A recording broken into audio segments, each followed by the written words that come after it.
Well, it was January 1st, 1999 that I went puppy looking. And that pretty much means on that day you're coming home with a puppy.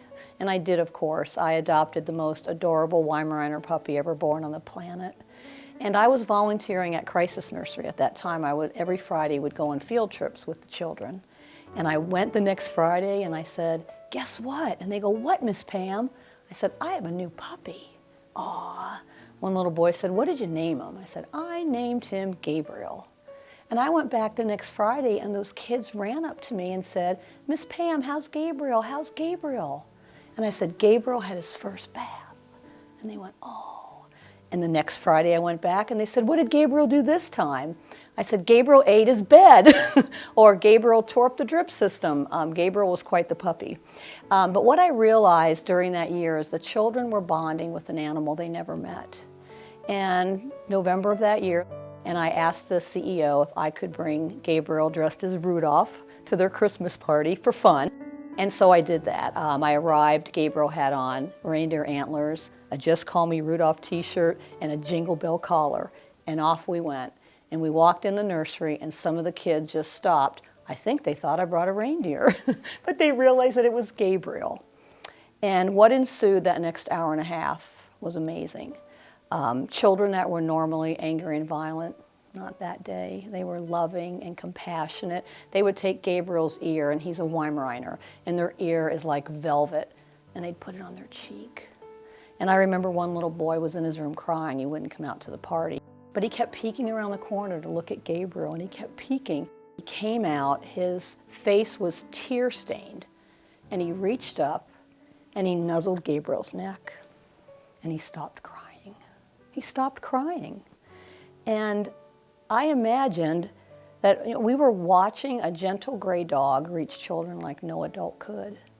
And that's when the CEO of Crisis Nursery said to me, "I don't know what happened here today, but would you bring him back?" Well, I felt like someone called my child a genius, and Gabriel was free. And I told him I'd bring him back. And when I got in the car, I looked at him through the rearview mirror, still wearing antlers, of course. And I said, "What did you just do?" And if he could have spoken that day, he would have said, "Oh, silly human, I simply do what dogs do best." And as I drove home, I thought, I'm going to join a group of people that are visiting abused and neglected children with their dogs. And there wasn't one. I researched heavily. And I could have done nothing, or I could have done something, and I'm kind of a something kind of girl. And that was really the start, and that was the seed that was planted that day. When I started this agency, I mean, I had no idea what it would take to start it and to grow it and maintain it. What happens with Gabriel's Angels isn't instantaneous. Like, you don't change the life of a child in 5 minutes when they've endured 5 years of pain. But over time, that first year I recall children being more calm, children caring about Gabriel, children expressing empathy. And then I started to learn a lot about our child welfare system here. And there were 7,000 kids in foster care 15 years ago when I started the agency. And today there's over 21,000 kids. I learned in the first year, oh, there's 2 crisis nurseries, huh? Oh, there's group homes. And then there's, of course, domestic violence shelters that have children. And then there's homeless shelters that have children. And then it got very overwhelming when I realized what the need was. Demand kept rising and rising and rising, and I didn't know what else to do but rise with it and grow with it. And we'll be here to serve these kids. And I've said this before, when child abuse and neglect goes away, we will happily close our doors and we'll find something else to do. I remember it was August 2009 when I noticed that Gabriel had a small bump on his foreleg. And I thought, huh. So I took him to the vet, because that's what good dog people do, and he was diagnosed with a type of cancer. So we did treat it. He had chemotherapy, and at his age, it really just took him down.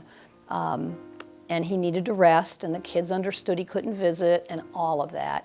And I did take him, when he felt better, I took him for a visit. And when I took him that day, I looked at him and I said, "You're done, aren't you?" I could tell, you know, he just didn't feel good, and he wanted to go, but he just couldn't do it anymore. And so at least we did get to say goodbye to the children. And it was May 17th, 2010 at 6:01 p.m.